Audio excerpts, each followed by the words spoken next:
No se sabe a ciencia cierta cuándo y dónde apareció la vida, aunque es muy probable que fuera en el mar o en charcas superficiales y en diferentes momentos.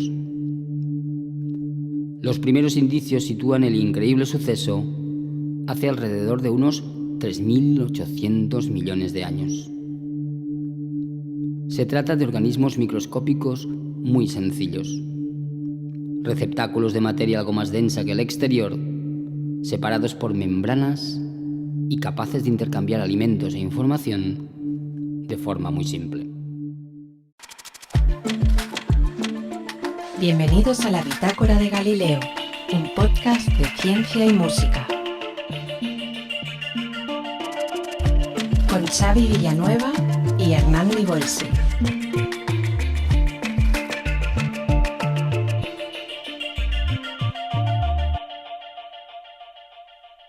Buen día. Muy buenas. ¿Qué tal? Bueno, debería decir con Xavi Villanueva, Hernán Libolsi y Billy Amez. Exactamente. Ahí está, siguiéndonos. Estamos aquí de vuelta, el trío dinámico, Uh-huh. con ganas de compartir otra vez como siempre. Ahí. Y con Billy ahí tocando un aparato nuevo que tiene, que está como un niño con un paquete de caramelos. Exactamente. Cuéntanos qué tienes ahí entre manos, Billy. Bueno, es mi nuevo juguetito. Más bien un juguete, es un pedazo de juguetón. Bueno, es el Haken Continuum. Clarísimo. Es un teclado sensitivo que ya un día hablaremos de él. Un día hablaremos de él. Tenemos pendiente hacer un programa de instrumentos raros. Que está pendiente ahí en la cola de espera. Para que os hagáis una idea, en realidad es como si fuese una caja negra, ¿no? De forma rectangular. Y las teclas, ¿no? Como si imaginamos las teclas de un piano, pues no son así. Tenemos como una alfombrilla de ratón que está dibujada con diferentes, bueno, con el rojo y el negro que marcan las notas, y tanto hacia los lados como hacia arriba, hacia abajo puedes ir modificando el sonido, ¿no? Lo que está tocando ahora mismo. Parece un instrumento muy acústico. Sí, en realidad. Es un instrumento electrónico. Sí. Ya hablaremos de un día. Pues bueno, tenemos este instrumento como soporte para el programa de hoy. Programa interesante, ¿eh? Se nos viene encima el origen de la vida. El origen de la vida. Madre mía. Y además se nos viene encima también el handpan. El handpan, que si recordáis, hace unos 4 o 5 programas hemos hablado del hand drum, de instrumento procedente de Suiza, y quedó pendiente hablar del handpan, ¿no? Que es el instrumento que nació después, a raíz de esta invención de estos suizos, pues surgió el handpan, que esto, bueno, hablaremos luego. Hay cositas interesantes, hay mucho jugo para compartir. Perfecto. En este tema. Muy bien. Pues nada, yo lo único que quería comentar antes de empezar, o bueno, igual esperamos, vamos a empezar con la sección de ciencia, entonces comento una cosita que acaba de aparecer ahora, una noticia. ¿Actualidad? Una cosita de actualidad, antes de entrar en el mundo en la Tierra de hace 3.800 millones de años. Wow, qué ganas. Pues venga, vamos allá directamente, sin dilación, vamos allá.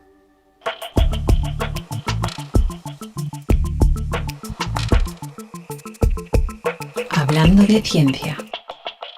Pues bueno, supongo, no sé si lo habréis oído, pero esto ha aparecido en la prensa hace, pues no sé, creo que 2 días o 3, que han captado ondas gravitacionales, las más potentes que se han captado hasta ahora. El rollo este de las ondas gravitacionales, otro día hablaremos de ello, porque si no, estaríamos todo el programa hablando de este tema.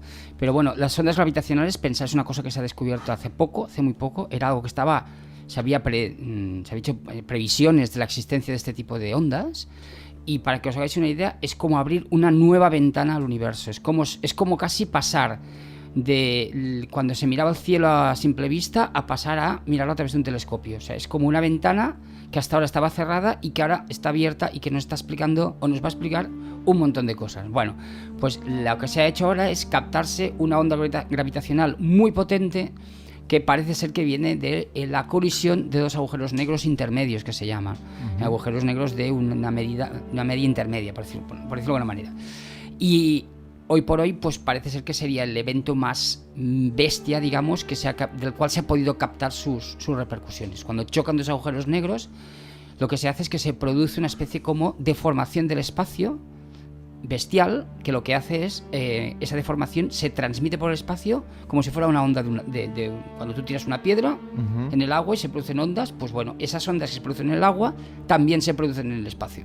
Entonces, eso es lo que captan los detectores de algunos de los detectores más raros y curiosos que hay ahora mismo en la Tierra, que son los detectores de ondas gravitacionales. Claro. Pero eso entraremos otro día. A ver si me entero. Entonces ahora ya no es mirar por un telescopio, sino percibir estas variaciones. Exacto, correcto. Es percibir las variaciones del espacio-tiempo, que pasa que con que suelen ser muy pequeñas, hasta ahora era muy difícil de detectarlas. Lo que pasa que ahora ya tenemos detectores que son espectaculares. El LIGO, por ejemplo, es uno de ellos, que lo que hace es lo suficientemente preciso para captar esas pequeñas variaciones, esas deformaciones del espacio-tiempo.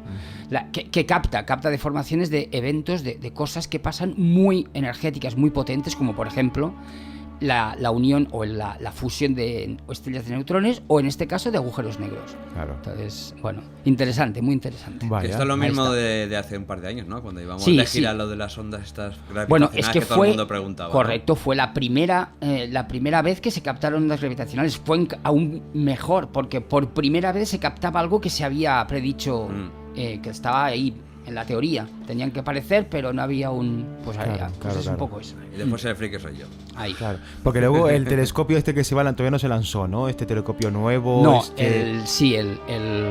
ahora me has pillado el nombre, no me acuerdo. Bueno, ya me saldrá, pero sí, el que sustituye al Hubble, el James Webb Telescope, este va a dar mucho que hablar, ¿eh? Pero todavía no está. No, que va, ¿sabes lo que? En teoría debería estar ya en el aire. Bueno, en el aire, en el espacio. Pero bueno, lo de siempre. Retrasos a nivel de presupuesto, a nivel también de cuestiones de seguridad, en fin, historias varias. La cuestión es que estas cosas siempre se van retrasando. Claro. Siempre ponen una fecha, pero al final esa fecha es difícil que se cumpla. Nos pasa lo mismo que a nosotros con el podcast, más o menos. Más o menos, sí. Lo que pasa es que lo nuestro es un poquito más barato que lo del otro.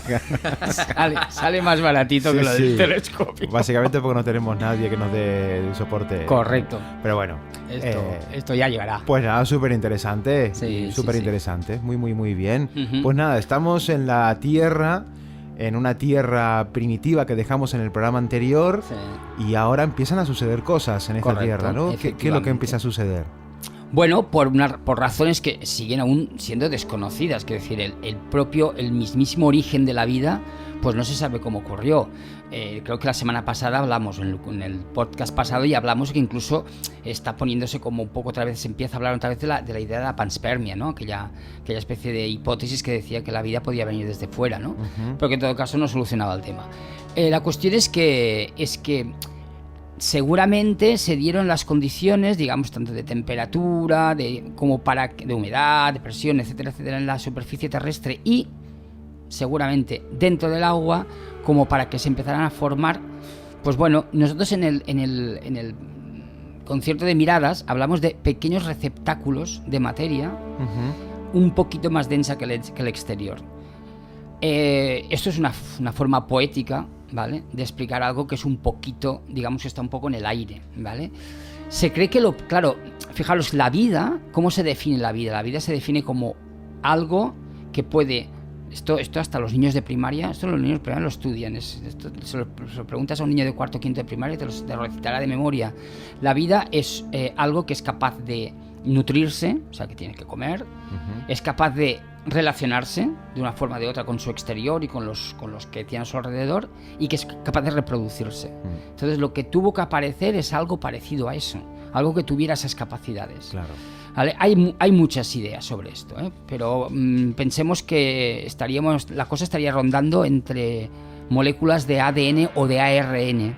El ADN y el ARN son las moléculas. El ADN es la molécula que es la que lleva la información genética de todos los seres vivos, y el ARN es como una especie como de reproducción del ADN, que es la que sirve para sintetizar proteínas. O sea, el ADN tiene las instrucciones, le pasa esas instrucciones al ARN, y el ARN, digamos que lo que hace es construir, con ayuda de otras cosas en la célula, construir las proteínas necesarias, pues bueno, para el crecimiento del ser vivo. Sí, explicado muy rápidamente. Uh-huh. Entonces, digamos que eso fue haciéndose cada vez más complejo. Muy importante, se debió de aislar del exterior con una membrana, Esto es muy importante porque la membrana no es una membrana rígida, no es una membrana totalmente opaca al exterior, sino que es una membrana que lo que hace es dejar pasar cosas, básicamente para que esa cosa se pueda alimentar, ¿vale? Y entonces todo esto se va haciendo cada vez más complejo. Entonces, yo aquí, ya te digo, sería entrar un poco en especulación, pero hemos de pensar en cosas muy sencillas. Y a veces a los niños les pregunto, a ver, ¿cómo creéis que sería el primer ser vivo? Y casi todos siempre dicen, no, una célula, una cosa muy pequeña, o no sé qué. Claro, porque es evidente que se empezó con algo muy poco complejo y que poco a poco la vida fue haciéndose cada vez más compleja. Entonces, pasado un tiempo, y ahora fijaros, si situamos el origen de la vida en hace unos 3.800 millones de años, como dijimos el otro día, pasado un tiempo, hace unos 3.000 millones de años aproximadamente, se inventa una cosa que es fantástica, que es la fotosíntesis. Las fechas, bueno, habrá quien dirá, ostras, lo pone muy pronto, esto fluctúa un poquito, pensar que estamos hablando de eventos que han sucedido hace mucho tiempo, claro, en una Tierra que no tiene nada que ver con la nuestra, con la que es ahora. Entonces, fíjate que pasan 800 millones de años, que ya son pasar. Madre mía. Claro, y es que estas cosas cuando lo explico me flipa mucho porque claro, yo hablo, no, pasaron solo 800 millones de años. Claro, el solo evidentemente siempre es con muchas comillas, porque claro, pensar que los seres humanos llevamos aquí 200.000 años. Es tremendo, y nos parece el recopón de la baraja. Claro. Entonces, claro, 800 millones de años es como que, wow. Bestialidad, claro. Es una bestialidad. Entonces, pero bueno, se generan los mecanismos para que se produzca que se produzca no sé cómo llamarlo, yo casi diría que es como un milagro esto, que es que determinados organismos unicelulares muy parecidos a las actuales cianobacterias, bacterias verdes o azules se llamaban antes, que lo que hacen es captar la luz del sol, ¿vale? Y convertir junto con alimento que tiene en el agua, convertir esa luz del sol en materia orgánica. ¿Vale? La fotosíntesis es lo que hacen las plantas. Las plantas, ¿qué hacen? Captan CO2, imaginaos un árbol, o yo qué sé, la planta que tengáis en el jardín. ¿Qué hace esa planta? Capta CO2 de la atmósfera, ¿vale? Coge la luz del sol y después con agua y minerales, con eso transforma todo eso, hace una mezcla estupenda en la cual ¿eso en qué se convierte? En azúcares, en glucosa. Todo eso se convierte en glucosa. Y eso ahí ya se empiezan unos mecanismos de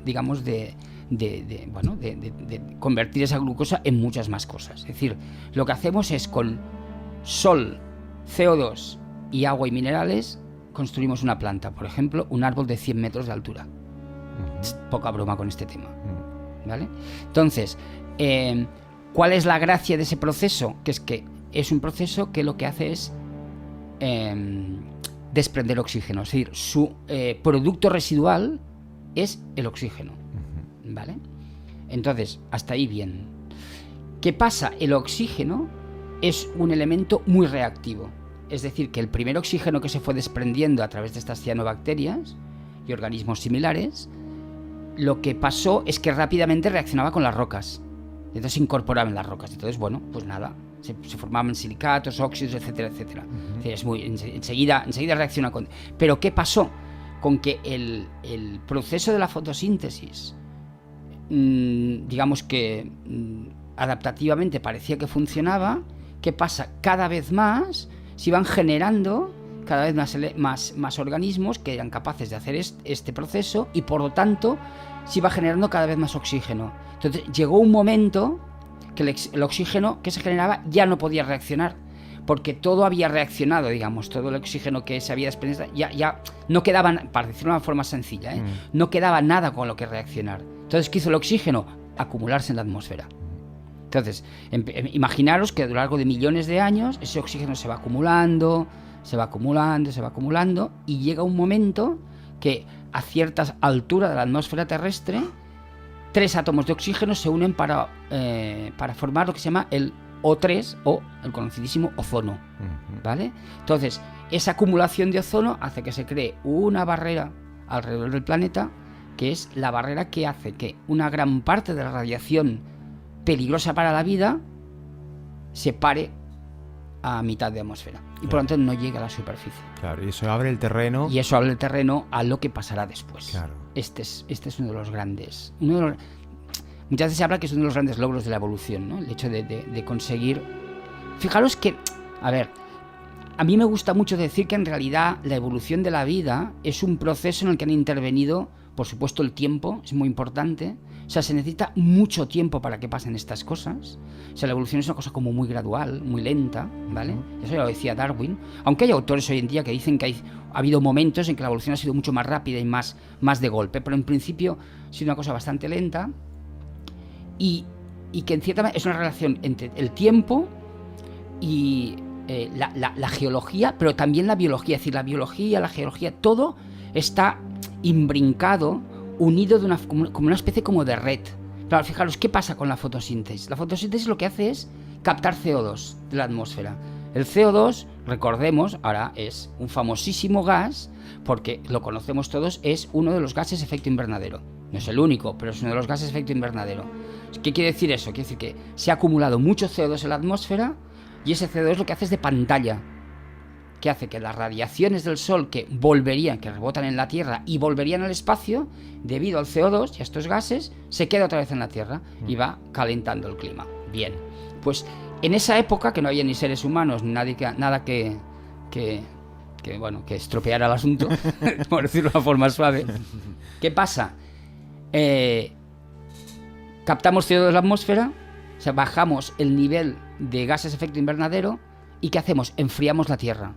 Pero enfriamos la Tierra a la vez, al mismo tiempo que el Sol, que es una estrella inicialmente joven, conforme va creciendo, va proyectando cada vez más energía. Es decir, a la vez que el Sol aumenta su energía, aquí en la Tierra se genera un proceso que lo que hace es bajar la temperatura, para establecer un equilibrio que haga que las condiciones para la evolución de la vida sean suficientemente favorables. O sea, fijaos que es una historia, una red como muy delicada de relaciones y que todo está ligado de una forma o de otra. Increíble, ¿no? Dudamos por sentado de que todo está ahí, funciona perfectamente, ¿no? Como que se nos ha entregado el paquete ya construido, pero que poca conciencia, ¿no? De todo lo que ha tenido que pasar y el tiempo que ha tenido que pasar para que simplemente se den las condiciones.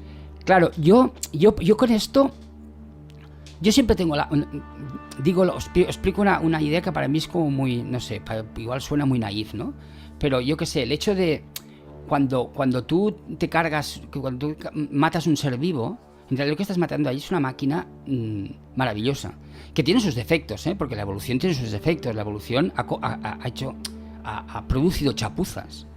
Por ejemplo, os pongo un ejemplo así para no ser tan tremendistas. Cuando tú tragas, depende cómo tragas, ¿qué pasa? ¡Ostras! Te atragantas. ¿Por qué te atragantas? Porque el conducto que va hacia las vías respiratorias y hacia el tubo digestivo es el mismo. Eso es una chapuza. Se mire como se mire. Y las muelas de juicio también son una chapuza. Bueno, cosas de ese tipo, ¿no? que la evolución ha hecho cosas que no salió bien, pero bueno, claro. Chico, yo qué sé. Pero, en fin, quiero decir que... ¿Dónde está la hoja de reclamaciones? Exacto, búscala, a ver, señor Dios, o no sé, o el que lleve esto, el gestor que lleve esto. Entonces, claro, no nosotros, en general, todos los seres vivos son maquinarias como muy trabajadas a lo largo de muchísimo tiempo. Entonces, claro, es interesante esto tenerlo presente, ¿no? Y es una cosa también como prueba y error, ¿no? También porque hay muchas especies que no han prosperado justamente por eso, porque igual no han llegado a tomar las especificaciones adecuadas para poder continuar. Correcto. De hecho, fijaros, se considera que el 99% de las especies que han vivido en la Tierra han desaparecido. 99%. Es una barbaridad, claro. Es que es lo que tú dices, es una cuestión de prueba y error. O sea, la evolución, ¿cómo funciona? Funciona eso, con el tiempo, funciona gracias a una cosa que se llaman las mutaciones, que se producen a nivel del código genético, y las mutaciones son azar. Claro. Puro azar. Entonces, claro... Y el siguiente mecanismo que hace funcionar la evolución es la selección natural. La selección natural va al saco de las mutaciones y dice, hostia, esta está guay, venga, pam. Y igual funciona, pero igual funciona un tiempo. Pero después cambia el ambiente y, ostras, eso ya no funciona. Claro. Entonces hay que cambiar, hay que ir a otro lado. Quiero decir que todo el rato es lo que tú dices, una cuestión de prueba y error. Muy interesante y muy fascinante. Un poco lo que ocurre ahora, ¿no?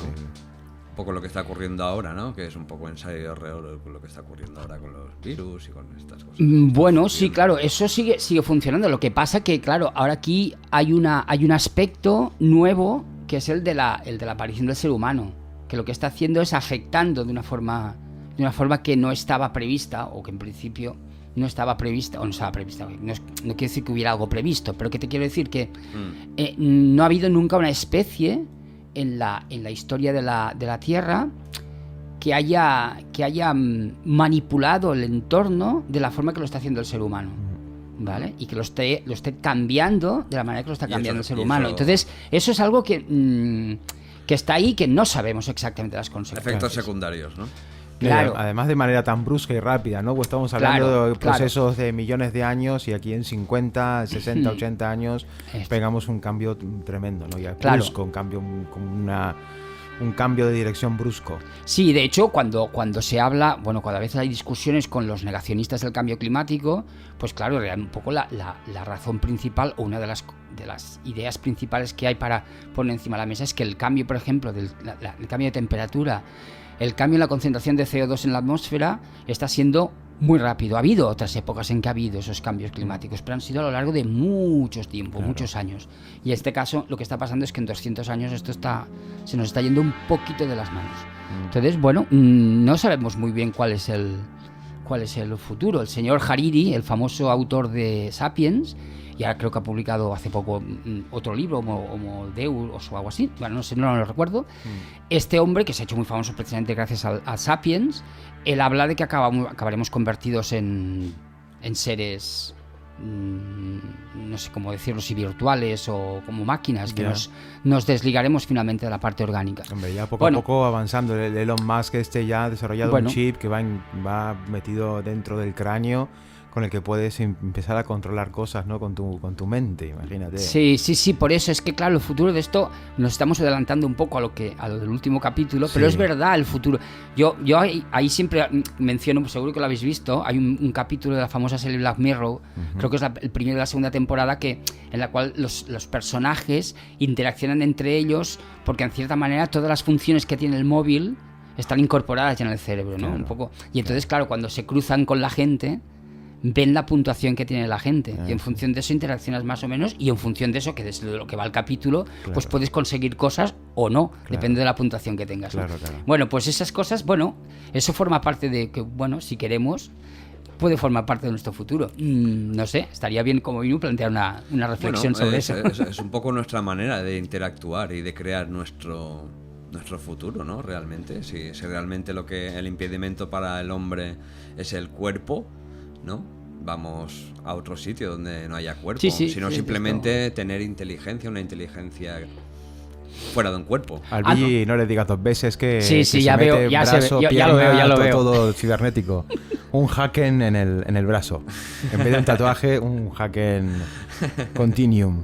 Hombre, a ver, yo no estoy muy bueno, pero a mí mi cuerpo me lo creo, me lo quiero mucho. No sé yo, a mí lo de despedirme de mi cuerpo me da un poco de mal rollo. Lo vemos ahora sí, pero bueno. Pero bueno. Bueno, esto es tema del último podcast, del futuro. En todo caso, volviendo otra vez a los 3.000 millones de años poco hacia atrás, hay, digamos, desde el momento de que aparece la vida y lo que sería la gran explosión, de la que hablaremos en el próximo programa, la gran explosión del Cámbrico, que se llama, que es cuando aparecen la mayor parte de los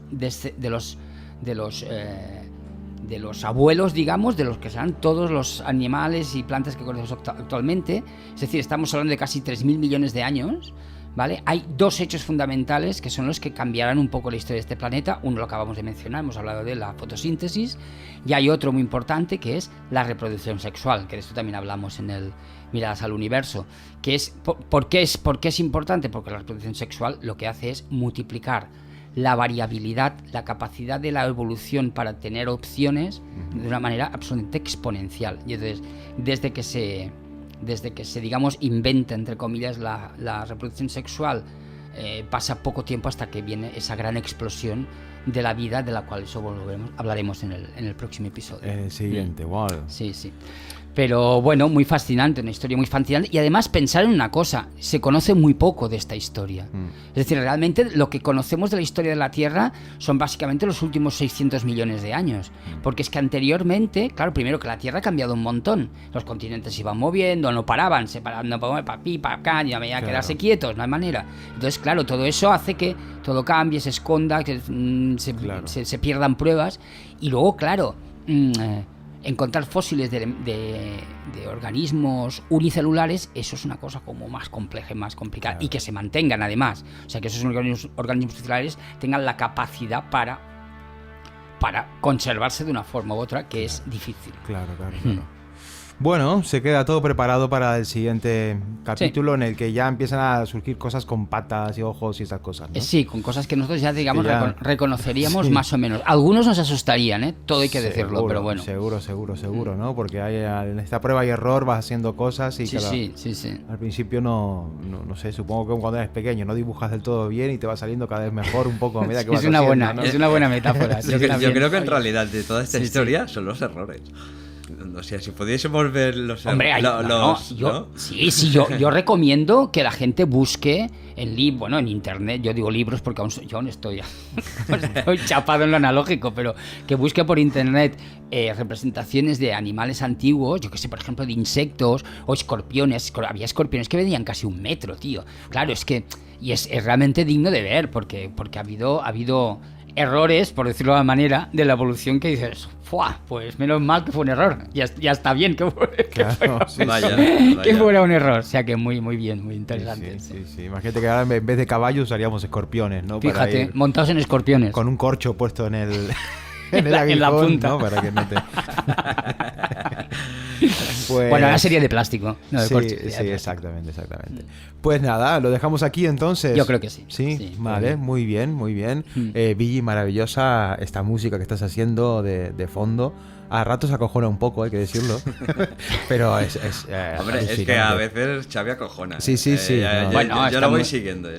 Para la próxima ya haremos una música un poco más alegre. Llegan los animalitos. Claro, unos villancicos o cositas de estas.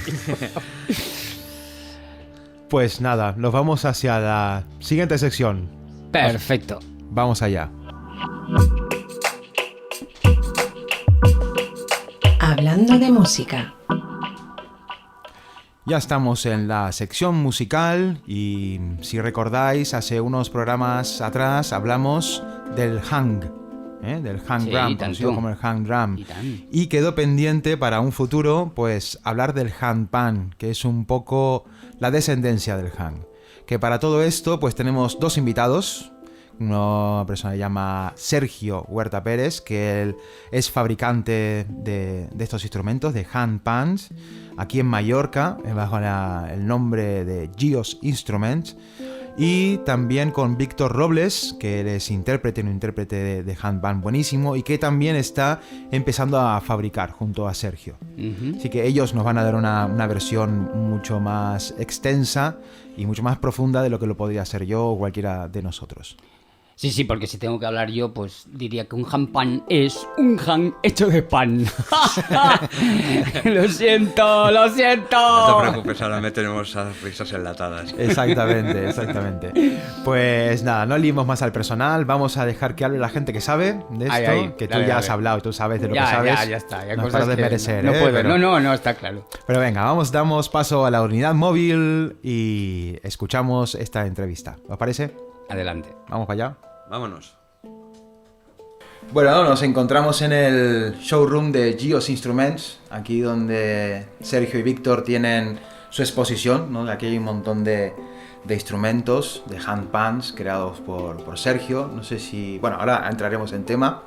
Y nada, primero que nada agradecido de que nos abráis la puerta a vuestra casa, a vuestro espacio. Gracias a ti. Encantado. Y nada, vamos a hablar un poquito del handpan. Anteriormente hablamos del hang y este programa pues vamos a enfocarlo en el handpan. ¿No? Sabemos que el handpan es el nombre que se emplea para la nueva generación de instrumentos que se fabricaron por personas que no son Félix y Sabina, que están ahí en Suecia trabajando fabricando este instrumento desde el año 2000, más o menos. Ellos pararon la fabricación y al tiempo, o mientras tanto, ¿no? Fueron surgiendo un montón de fabricantes de este instrumento, y entre la comunidad de fabricantes de este instrumento se acordó pues usar el nombre de handpan, ¿no? Y bueno, pues tenemos aquí a Sergio, que es el maker aquí de Mallorca. Un placer estar aquí contigo. Encantado, el placer es nuestro. Y nada, queríamos saber un poco tu historia, a ver qué te llevó a fabricar. Bueno, handpan. yo conocí el instrumento en el 2007, si no recuerdo mal, y a partir de ahí fue un poco una obsesión. Estuve pues lo típico, buscando vídeos por internet y buscando a ver dónde se podía conseguir. En aquella época solo se podía conseguir en Suiza, pero luego al poco tiempo descubrí un fabricante en España que fabricaba en Casturdiales, que fue el primer fabricante en España. Belard, pues. Exactamente, fue Belard. Y esto ya era 2009-2010. Eran ya 2-3 años de estar detrás del instrumento. Y cuando descubrí este fabricante, pues me lancé de cabeza, entré en su lista de espera. Claro. Fueron 2 años más de espera. 2 años de espera. En total fueron unos 4 años.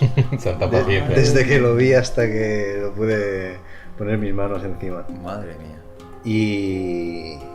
Y ahí entré en el mundo del handpan. Claro, yo te conocí en esos tiempos, un poco recién tenías tu Belard, Sí, nos conocimos sí. tocando en la calle, en cierto. Palma, ¿no? Compartiendo un poquito, y luego tú, pues nada, seguiste tocando en la calle, haciendo conciertos Sí, y tal, exacto. y poco a poco, y en un momento, Sí, la idea siempre había estado ahí, igual no desde el primer día, pero a los pocos años de estar tocando el instrumento, la idea de poder fabricar tus propios instrumentos ya estaba sembrada, esa idea. Entonces, realmente fue una decisión de años, Claro. hasta que llegó un momento en el que, tanto por circunstancias de la vida como factores económicos también, en esa época disponía de un dinero que podía invertir en esto y al final pues me decidí.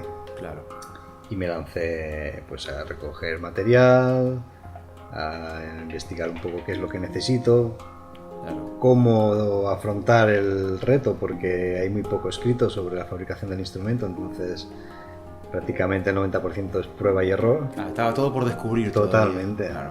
Yo me metí en esta aventura sin saber si funcionaría. Claro, yo me veo muy identificado contigo en comparación con los didgeridoos, ¿no? Que me pasaba al principio que vamos a comprar un didgeridoo 2, que el didgeridoo es limitado armónicamente, sabes que tiene una nota solamente. Algo parecido le pasa al handpan, porque no solo tiene una nota, tiene más notas, pero casi siempre suele ser una escala en concreto. Claro. Que te limita, ¿no? Te llega hasta un punto y necesitas más. Yo ahora, ostras, con otra escala lo que haría, lo mismo pasaba con el didgeridoo, ¿no? Ahora un didgeridoo en otra nota me daría otro, esa necesidad al final me llevó a construirme mis didgeridoos. Es un poco, imagino que también irá Sí, un poco sí, por el- es prácticamente igual. Eso te abre el mundo completamente, Totalmente. ¿no? Lo bonito que es, ¿no? Tú tocar tu instrumento, mejor los Sí, primeros, ¿no? Que es haces. muy satisfactorio, la verdad. De hecho, el momento en el que empiezas a sacar instrumentos que suenan, ya no digo bien, sino que empiezan a sonar por lo menos algo afinados, Claro. es muy gratificante. Es como que de repente ese sueño que tenías de pues, poder tener otros instrumentos, diferentes escalas, y todo esto se te pone al alcance de la mano. Claro. Lo puedes hacer tú solo. ¿Qué escala quiero? Vamos, venga, Claro. pam, pam, pam, pam, ¿no? Y entonces haber tocado el instrumento durante tantos años y después de esto haberme puesto a fabricar, hace que lo valores más, Claro. creo yo. Pues, ¿y cómo es el proceso de fabricar un handpan? O sea, qué herramientas usas? ¿Cuánto tiempo tardas? Bueno, el handpan es una chapa de acero. Ujú. Hay muchos tipos de acero, puedes jugar con diferentes tipos de acero, pero más o menos son todos parecidos, ¿no? Claro. La composición química del acero es bastante similar. Claro, a la hora de trabajarlos, digamos, Sí, un poco exacto. responden igual, más o menos. Sí, son mismos procesos, claro, siempre hay pequeñas diferencias, cada tanda de de acero es diferente del anterior. Entonces siempre tienes que adaptarte un poco al material que tienes. Vale. Y se parte de una chapa plana de 1 milímetro de grosor, que la tienes que hundir y transformarla un poco en una forma de concha. Claro. Como un wok, ¿no? Sí, exacto, como un wok. Claro.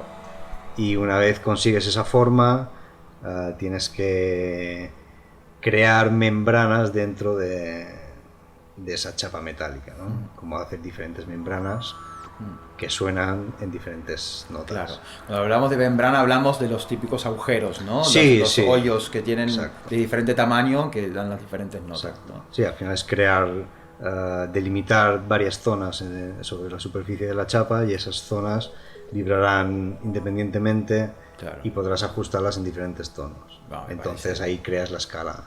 Me parece increíble.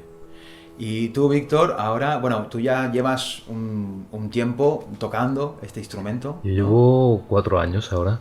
4 años. 4 años, un poquito más, sí. Bueno, yo venía de la batería, Vale. sobre todo, que sí empecé a tocar la batería con 16. Vale. Estuve en un montón de bandas, Claro. de todo tipo. Yo empecé tocando metal extremo, era lo que... Ya, Y me sigue encantando a día de hoy, lo que disfrutaba como un loco. del hard, Y luego- del metal extremo Al a otro metal- metal al otro extremo metal también, extremo. ¿no? Exacto, Pero sí, el metal detrás- siempre está ahí. Siempre hay Muy ahí. bien, muy bien. Y nada, pues eso, pues hacía un montón de años que lo veía por Barcelona por la calle, que el instrumento flipaba, me encantaba, ¿no? Era como, wow, esa sensación que todos hemos tenido, ¿no? De Claro. dónde viene ese sonido y te quedas atrapado y vas para ahí como una mosca a la luz, ¿no? A ver qué Claro, pasa. Claro. Y era, pues francamente difícil conseguirlo. Y en ese momento, incluso yo recuerdo tener el sentimiento de me parece un juguete carísimo. Porque al final estás muy limitado, solo tienes una escala, no vas a poder tocar con todo el mundo. Yo ya incluso como batería me parecía que era caro y un juguete, hasta que cayó uno en mis manos y me puse a tocar y quedé Claro. completamente enamorado y prendado, ¿no? Es del que instrumento, ellos- y dije, no tiene por qué ser un juguete, porque igual que el didgeridoo, el hecho de que solo tenga una nota también hace que te enfrentes, o sea, que saques lo mejor de ti mismo, en el sentido de querer expresar, ¿no? El hecho de estar limitado, hay muchas veces que te dan otros factores que son Claro. que Claro, favorecen lo hace mucho más a ser sencillo, creativo. ¿no? Lo hace más sencillo. Sí. Claro. Entonces ahí también tienes un reto, ¿no? Para tocar el instrumento. Claro, Cierto para sentido. venir con un bagaje musical ya antes de encarar el instrumento, ya con un conocimiento musical de ritmo y tal, claro, ya vas con medio camino ganado también, ¿no? Porque ya no es empezar a investigar el instrumento, el toque, pero es lo que son los patrones rítmicos, el tempo, la estructura, la constancia rítmica, ya la tienes en tu cuerpo, ¿no? Sí, en cierto sentido sí. Claro, es una gran ventaja. Yo siempre digo, este instrumento, cuando lo empiecen a conocer, decían al principio, lo que sé, instrumentos percusionistas, que sé, tablistas, gente que toca darbuka, van a empezar a salir unas cosas increíbles, ¿no? Unos tocadores increíbles, y esto ha pasado, ¿no? Hay Sí, a nivel de tocadores- técnica está apareciendo, yo creo que la gente, un montón de gente por todos lados que están empleando técnicas que ahora, de lo que era cómo se empezó a tocar, ¿no? Y cómo Claro, se concibió, claro. a las composiciones que hoy en día se Claro, pueden claro. encontrar por ahí, es alucinante, ¿no? Claro, totalmente, Como ¿no? que Y es que ves se retroalimenta la ver misma cualquier gente que toca. vídeo y la de técnicas nuevas cada vez que salen, y toques y golpes. Bueno, yo me he quedado en el año más o menos 2003, 2004 en cuanto a técnica. No he avanzado mucho más, porque también toco otros instrumentos, ¿no? Pero luego a la vez mismo disfruto un montón cuando veo gente que sabe tocar y que emplea un montón de técnicas y florituras. Digo, "Oh, madre mía, ¿no? Todo lo que puede llegar a dar además del instrumento en sí". Y ahora pues sabemos que estás empezando a fabricar, también estás Sí. aprendiendo el oficio Sí, de sí. maker, ¿no? Estoy ahí de aprendiz. ¿Y qué tal la sensación? Muy buena, la verdad es que es muy divertido, en el sentido de decir, wow, ¿no? Y llegar a entender, o poco a poco llegar a entender cómo funciona Claro. toda la física que hay ahí dentro para que ese wok suene celestial, ¿no? Claro. Que realmente digas, wow. Y es todo un arte, la verdad es que Total, es todo total. un arte, y a mí al menos me resulta apasionante. Claro. Sí. Podemos decir que es un instrumento fácil, difícil de hacer. Difícil. Difícil. Sí, bueno, yo creo que al final es como todo. Claro. Cuando llevas 2, pues el tercero te sigue saliendo horrible. Claro. Al final encuentras un poco... Es como montar en bicicleta, ¿no? Cuando ya empiezas a canalizar lo que te dice la chapa, porque al final no deja de ser golpear un trozo de metal. Claro, con un pero hay que martillo. saber cómo golpear, dónde tocar, hasta dónde Claro. golpear, ¿no? Tú puedes golpear hasta el infinito y más allá, Claro.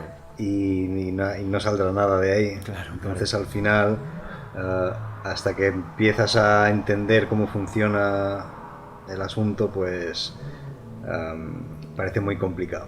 Claro. Luego hay un momento que es verdad que un poco tu cerebro hace clic y ya lo tienes como interiorizado, empiezas a... Realmente no lo acabas de entender, porque yo no entiendo todos los aspectos de la fabricación, ni mucho menos. Pero sí que me doy cuenta de que el cuerpo interioriza cosas, y del hábito y de hacerlo día tras día tras día, al final afinas una nota y no sabes cómo lo has hecho y la has afinado. Hay mucho de intuición, entonces, Sí, en la exacto. fabricación. Sobre todo al principio. Claro. Luego el desafío se trata de comprender el porqué. Porque al principio llegas a afinar la nota, pero no sabes cómo lo has hecho. Claro. Simplemente las has estado golpeando hasta que ha sonado bien. Claro. Y luego tienes que comprender cómo lo has hecho. Claro. Y ahí es cuando realmente empieza el proceso importante, que es entender el funcionamiento de la afinación sobre el metal, Claro, claro. que es algo bastante Claro. extenso. Complejo. Sí, complejo, sí. Muy complejo. Yo te he visto alguna vez trabajar con este martillo neumático, se llama, ¿no? Y claro, es increíble que... Me parece increíble que saca un sonido tan celestial de un sonido, Sí. ¿no? Que es, ¡guau!, es tremendo a la hora de fabricarlo. Sí. Tienes que aguantar una cantidad de ruido. Y claro, no es armónico, porque No, lo que estás no, afinando sí, es ruido, ¿no? Puramente, ¿no? Estás con Sí, tu sí. protección en los oídos, Exacto. pero Es así que el todo- handpan tiene esas dos caras. Es como que llegas a un sonido celestial a través de la fuerza bruta De la y brutalidad. el Totalmente, ruido más sí, sí. vasto que se puede hacer. Claro, Es parece un taller, una herrería. claro, Es como un taller de claro. herrería, golpes sobre metal todo el día, herramientas un poco... Sierras, prensas. Sí, la radial, los martillos neumáticos que comentas tú. Claro, claro. Al final es todo fuerza bruta para llegar a lo más delicado. Total, total. Increíble. Sí, Lo he visto cuando he visto afinar alguna vez también, es todo un proceso. Y se ve esa intuición, ¿no? De que de escuchar, de estar muy conectado con el Claro, sonido, claro. sentir, a ver, la vibración. Sí, tiene un punto de meditación, totalmente. Cuando afinas, es como que llegas a una concentración que es Claro, que te olvidas de lo que te rodea completamente. claro, no existe nada más. Te quedas, eso es. estás tan focalizado en escuchar el sonido que estás logrando, en cómo le estás golpeando, Claro. cómo reacciona la nota, si la nota es blanda, si la nota es dura. Claro, al final son muchos factores que te hacen entrar como en trance. Claro, claro. Supongo que también esa perspectiva después de lo que nos pasa a los tres aquí, que es que los tres hemos tocado el instrumento. Entonces cuando has tocado el instrumento tienes otra... Lo miras con otros ojos, con otro mimo. Sí, totalmente. Cuando estás haciéndolo le pones mucho cariño, porque sabes que ese instrumento depende... A mí cuando cayó finalmente el mío en mis manos, pues imagino que fue la misma sensación que vosotros, que es como... Magia. Sí, sí. Es magia. Ha magia. llegado algo a mi vida que a mí Totalmente. personalmente me la ha cambiado, ¿no? A mí también, sí, Entonces, sí. claro, es como estar haciendo ese instrumento para saber que algún día a alguien le puede pasar eso. Claro, claro. Y va a También. generar un impacto, ¿no? Tan Sí. grande como el que has sentido tú también. Pues es un Sí, instrumento sí, muy sí. poderoso en ese sentido. Totalmente. Genera un impacto muy grande, incluso no para el que lo toca, para el que lo está escuchando, ¿no? Tocando en la calle, la gente se acerca. Totalmente. No es el mismo efecto que cualquier otro instrumento, ¿no? Igual se puede parecer un poco más al didgeridoo por lo exótico, por la forma que tiene, ¿no? Ahora ya es más conocido el instrumento, ¿no? Pero, Sí, sí, al pero principio la gente se acercaba y... tiene un poder emocional. Tocas 3 notas con un handpan y Sí. esas 3 notas con una guitarra y depende de cómo, la gran mayoría de veces, al menos a mí, la verdad es que siempre me llega emocionalmente de otra manera. Totalmente. El tipo de sonido, la familia, los metalófonos, ¿no? En general, Claro. Claro. Tienen un algo a nivel de frecuencia. Claro. Esto lo describió muy bien Dani de Madrid, Ujú. que es el que lleva la página de handpan.es. Sí. Pues él, una vez lo escuché describirlo, que era como contemplar el instrumento siendo tocado, era como mirar el fuego, que te quedas mirando el fuego embelesado Claro. y como que desconectas un poco de la realidad. Claro. Sobre todo las primeras veces. Mm. Yo lo he visto mucho en la calle, la gente cuando lo ha visto por primera vez. Hay momentos en el que eres capaz de decir, este es la primera vez que ve el instrumento, Sí, sí. por cómo se quedan Claro. mirando como si fuese eso, una Claro. llama. ¿Cuántas veces habéis tenido que explicar qué era lo que teníais entre las piernas? Miles. Sí. y la broma de la barbacoa también. La barbacoa, el wok, la Total. paella y todo Sí. esto, sí. En el Iriu también, hay muchas, Sí, más ¿verdad? tirando más al rollo de pipa, de tal, pero esto lo... Sí, pasa porque yo de hecho, como imagino que todos, al tocar en la calle te lo pones en el cartel para que la gente lo lea y ya no tener que contarlo, pero Claro, como pasa eso, el efecto, como con el fuego la gente ves que ni siquiera te están mirando a ti, están mirando el Sí. instrumento, las manos, alucinando con todo, y cuando suben la mirada y te miran, Claro. no han mirado ni el cartel.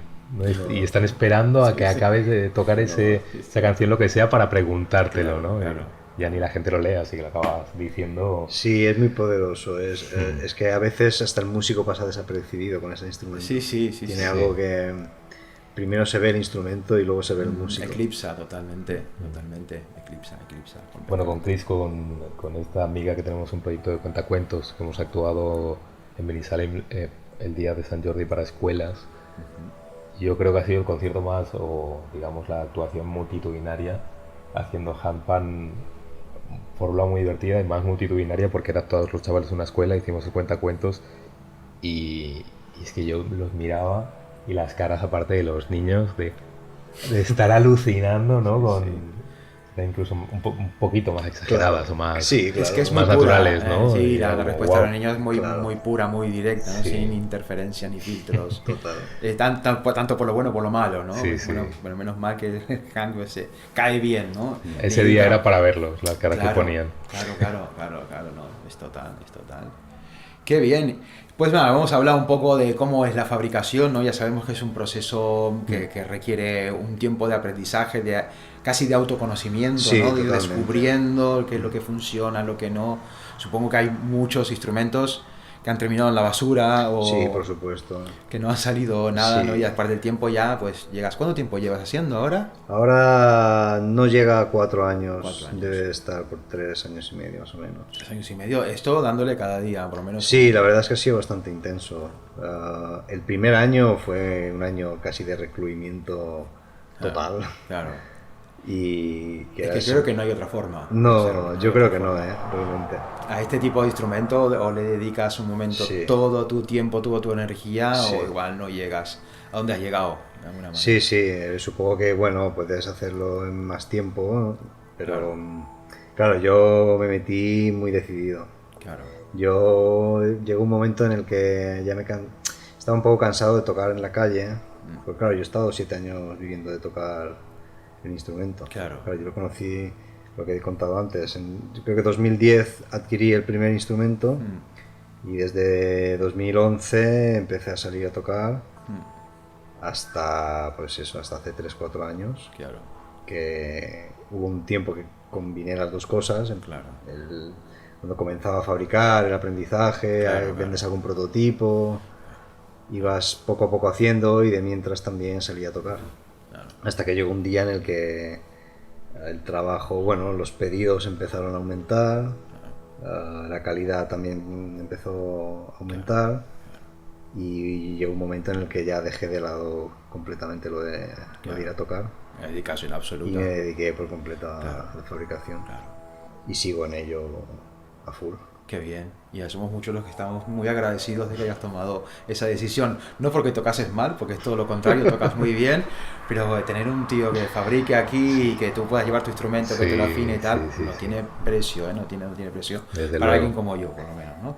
¿Y tú has hecho alguno, Víctor, ya? ¿Alguno? Yo estoy aprendiendo. Estás aprendiendo. Estoy aprendiendo y sé hacer varias fases de lo que sería la fabricación, pero por ejemplo el tema de afinación y el tema de dar la forma, el shaping del instrumento, son dos cosas que no son fáciles y que ahí hay que también, creo que es una cuestión, digamos, como de paciencia. Claro.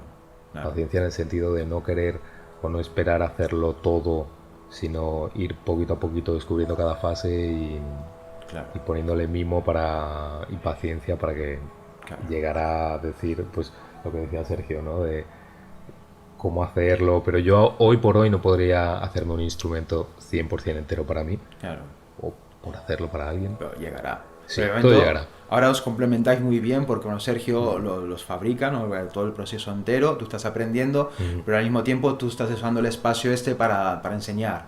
Sí, aquí damos las clases de una escuelita y la verdad es que bueno, es un placer porque también poder enseñar a la gente un poco lo que te gusta, ¿no? Y hay mucha gente que viene y disfrutan muchísimo, así que...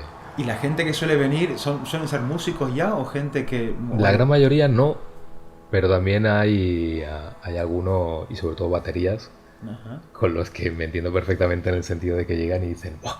Esto, pero claro, con esto se puede hacer... Hablas el mismo idioma. Y creo que son como los dos, porque de alguna manera para los baterías es como la evolución natural, el ritmo y tener la armonía o la melodía.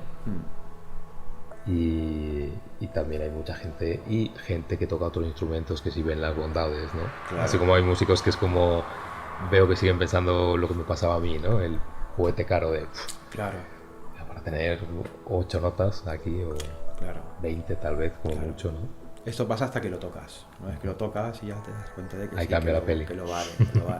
Y más allá, pues intenta hacerte uno. Entonces, y a ver el dinero que te gastas y a lo que llegas, ¿no? Sí, claro. Manera. Entonces podemos decir que es un instrumento accesible para alguien que no sepa música. Sí. Igual yo no toco ningún instrumento, pero me gusta el Han y quiero empezar a tocar, ¿no? Ya es un instrumento accesible para gente de este tipo de... Yo creo que sí. Yo creo que es un instrumento que tiene esa bondad. Sí, el hecho de que es una octava simplemente, es una escala ya compuesta, digamos, en el que no hay notas que pueda haber, depende de la escala, puede haber notas disonantes unas con otras, pero... Sí, pero armónicamente es un completo, es un todo. Claro. Entonces... Es como si fuese una canción, ¿vale? Más canciones, ¿no? Como una canción. Pasa con muchos instrumentos andinos, instrumentos que están inspirados en ícaros, en cositas de estas, que ya la escala que tienen, pues es la escala, ¿no? Las flautas indias tienen la escala porque usan esas notas. El shaku de Japón, pues tiene una escala muy particular que tú lo escuchas y ya te lleva ahí, ¿no? Directamente. Y a mí también me lo parece, el handpan, un instrumento que es muy accesible para alguien que no sabe tocar, que lo que hay que trabajar primero es el golpe, ¿no? El toque, digamos, la forma de tocar, de golpearlo, ¿no? Que sacar el sonido. Exacto, que suene llenar el instrumento, ¿no?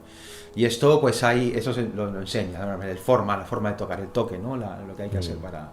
Eso supongo que os habrá pasado que tocando en la calle mucha gente, ¿lo puedo tocar? Claro. Y dejas a la gente tocar y hay gente que por un motivo u otro toca y le suena, y otra gente que sorprenden porque es como, no me suena. Es mucho más difícil de lo que yo pensaba, ¿no? Hay gente como que espera que sea como una tecla, que lo pulses. Claro, que tocas y ya como un... Y imita, sí. Siempre digo, no, el dedo tiene que despegarse enseguida. Como si estuviese, como si fuese una olla con agua hirviendo dentro, ¿no? Hay que tocarlo rápido y... Claro. Y luego está el típico que te dice, yo soy percusionista, y que me dejas tocar. Y yo siempre pregunto, bueno, percusionista, ¿pero qué tocas? Percusión. Pues si tocas el yembe igual me lo pienso. Porque a mí me ha pasado también que viene gente y pam, y empieza a dar... No es un instrumento para golpearle como un tambor, una música africana, lo que sea, ¿no? Es muy delicado, ¿no? No, exacto, no es un tambor para nada. Sí, es delicado. De hecho, el instrumento está vivo. Es decir, el instrumento, tú puedes oír diferencias en función de qué hora es del día. Si hace más temperatura, si hace menos, si es la época, en qué época del año estás. En verano son diferencias muy sutiles. Pero... Sí, pero es muy sensible. Sí, es muy sensible. Entonces un golpe fuerte también puede... Incluso te diría, dependiendo de la gente que haya en un sitio, dependiendo del sitio, la gente que te acompaña, el instrumento también reacciona de una forma u otra. Hay veces que canta enseguida un montón y hay veces que se queda como apagado. O igual es la sensibilidad de cada uno. Yo también conozco mi instrumento después de tenerlo 12 años, ya lo conozco muy bien, ¿no? Y sé que A veces, Sí. dependiendo de dónde estés, reacciona de una Totalmente. manera... Es algo muy curioso, la verdad. Pero es que el instrumento está vivo. Y ahora vamos a lo que mucha gente se pregunta, yo creo, ahora mismo. ¿Qué vale un instrumento de estos? Bueno, yo tengo mis precios varían en función del número de notas. El modelo básico tiene 9 notas en total, son 8 notas en el círculo más la nota central y están en 1.300 euros. Vale. A partir de ahí los precios, bueno, pueden oscilar hasta, digamos, 2.500 euros como un modelo más Claro. pepino, ¿no? Debe ser un modelo de estos que veo por aquí, Sí, que tiene aquí notas alguno- por abajo, por sí. arriba, por todos lados, ¿no? Sí, creo que tengo el récord en 19 notas en un 19 instrumento. notas, madre mía. Casi uno que le puedes hacer uno en la frente al Sí. que te viene a tocar, ¿no? Que te haga ¡tum! Sí, sí, sí. Increíble. Y bueno, es una forma más de experimentar, de Claro. intentar romper esa limitación que tiene el instrumento de por sí, que es esa escala cerrada de 8 o 9 notas. Intentar expandir esos límites y, claro, no consigues un instrumento cromático, pero sí que puedes conseguir tener una escala bastante extendida. Claro, claro. Ya es un instrumento ya más profesional, ¿no? Ya que tiene que estar enfocado a alguien que sepa tocar, que le dedique tiempo a Sí, conocer sobre el todo es instrumento, eso. ¿no? Igual no tanto que sea profesional, pero son instrumentos que para sacarles el jugo Claro. les has de dedicar muchas horas. Y hay escalas más enfocadas a principiantes, escalas más enfocadas a gente ya más profesional, ¿puede ser esto? Bueno, yo creo que es más, y Víctor, corrígeme si me equivoco, sí que hay escalas, por ejemplo, escalas pentatónicas, tienes 5 notas en la escala y que se repiten en 2 octavas, entonces es como más fácil no tocar notas, o sea, no hay notas erróneas. Claro. Todos los acordes que hagas Todo lo que hagas va a sonar bien. va a sonar bien Claro. porque es una escala pentatónica que está cerrada, bien cerrada. Sí. Luego hay escalas que son más hexatónicas o heptatónicas, que ya igual hay notas de la discordia que tienes que pensártelas antes de tocarlas. Claro. Pero yo creo que realmente no hay escalas para principiantes. No, al final, porque ves que la gente al hacer una escala debería ser, o yo la gran mayoría de veces, tan natural como escucharlo y lo que a ti te diga el corazón, ¿no? Es decir, esto me llama, ¿no? Entonces, si a ti te llama una escala que sea súper compleja, será por algo. Claro. Y si te resuena a nivel de... porque te resuena armónicamente, aunque sea un... Ahora, claro, ya se ha llevado el instrumento hasta un punto en el que hay notas para hacer el instrumento multiescala, hacer escalas mayores, menores, tener varias escalas, ¿no? Entonces, que hay un punto, al final un hack de 8 notas no te lo acabas en la vida si quieres estar tocando y explorar, pero sí que es verdad que todo a lo que se ha llegado en el mundo handpan es como una maravilla, ¿no? Claro. En ese sentido. Claro. Se ha abierto mucho más las posibilidades, entonces yo creo que todas las opciones son buenas. En el fondo... Sí, al final yo siempre les digo que es más un tema del número de notas más que de la escala. Es decir,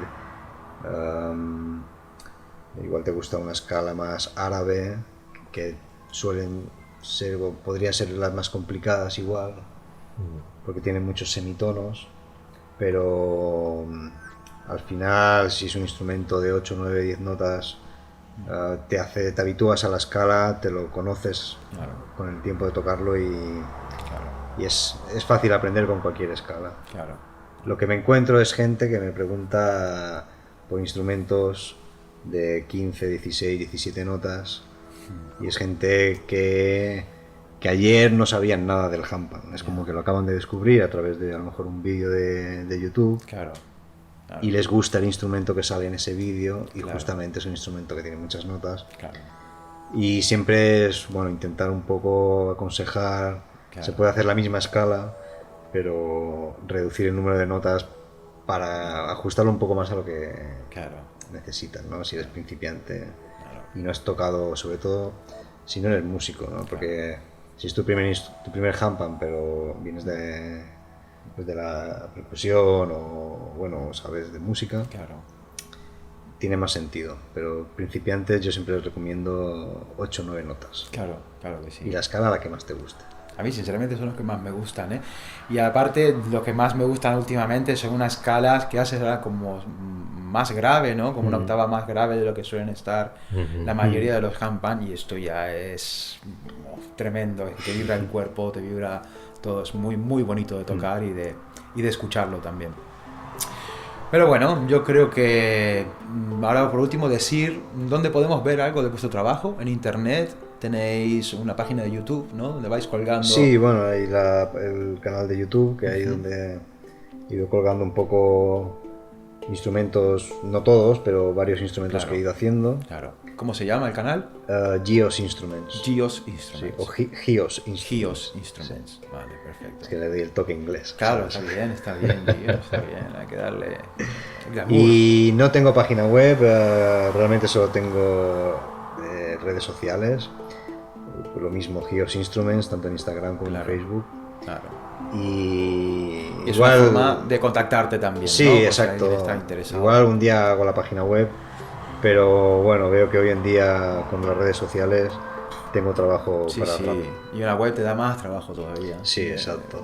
Ya tienes suficiente dedicadores a golpear que a teclear mejor. Sí. Lo digo por experiencia.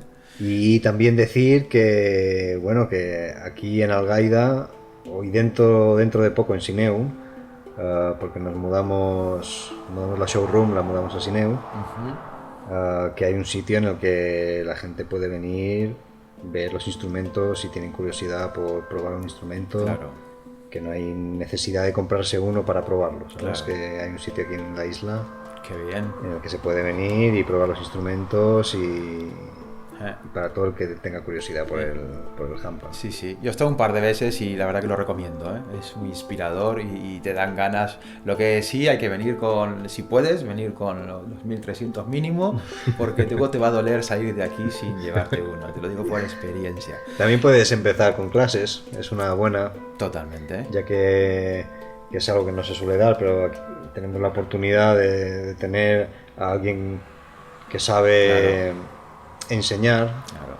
Y un espacio con un montón de instrumentos disponibles para tocar y para probar y para hacer clases. Entonces, es una posibilidad más. Claro, pues ya sabéis, si tenéis curiosidad o ganas de acercaros hasta este instrumento y no lo tenéis claro todavía, pues está este espacio abierto en el que sois bienvenidos. Tenéis que buscar Geos Instruments, también lo pondremos en el podcast, en el post, en el texto del podcast, para que la gente lo pueda encontrar. Y nada, aquí están Sergio y Víctor, que muy amablemente os atenderán como han hecho conmigo hoy. Estoy muy agradecido de vuestra... Un placer. Un como placer siempre. grande tenerte aquí. No, encantado. Sí, eres de la familia tú. Todos encantados, qué bien.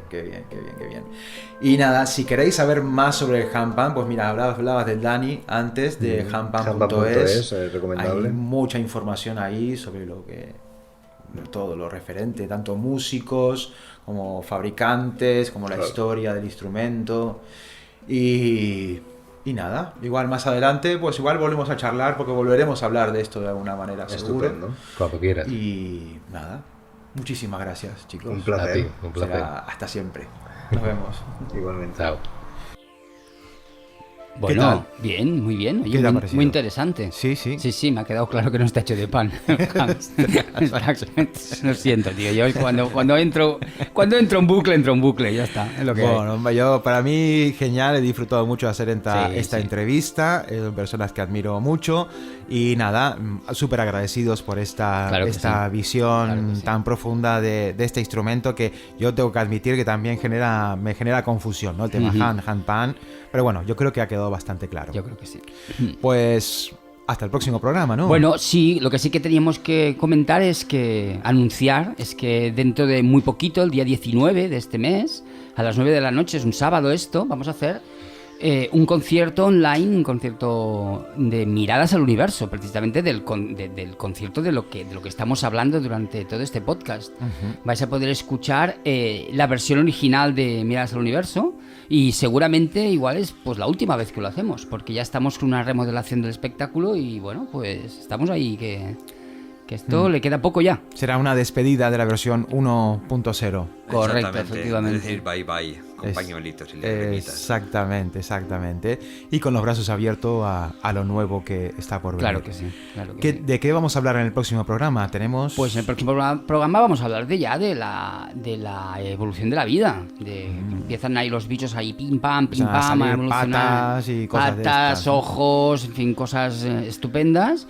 Y bueno, vamos a ver un poquito el proceso que ha llegado hasta la llegada de los seres humanos. Y nos quedaremos ahí un poco, porque luego ya entraríamos en la parte, vamos a entrar en la parte, en el siguiente capítulo hablaremos ya de lo que es propiamente de la historia de los seres humanos. Uf, vale, deja. Casi nada. Deja. Pues genial. Lo dejamos aquí, ¿no? En la parte musical tenemos en la siguiente canción que toca en el programa que viene, ya aparece una flauta por primera vez. Verdad, claro, ¿no? es verdad. Ya hemos escuchado 2 veces el hang durante el concierto, pero la primera vez que suena una flauta es aquí. Y entonces pues hablaremos de esta flauta que tocamos un poquito y también de otras flautas que no suenan en el concierto, pero que forman parte de nuestra colección y nuestra lista de instrumentos admirados y amados y deseados. Perfecto, maravilloso. Sí. Vámonos. Sí, señor.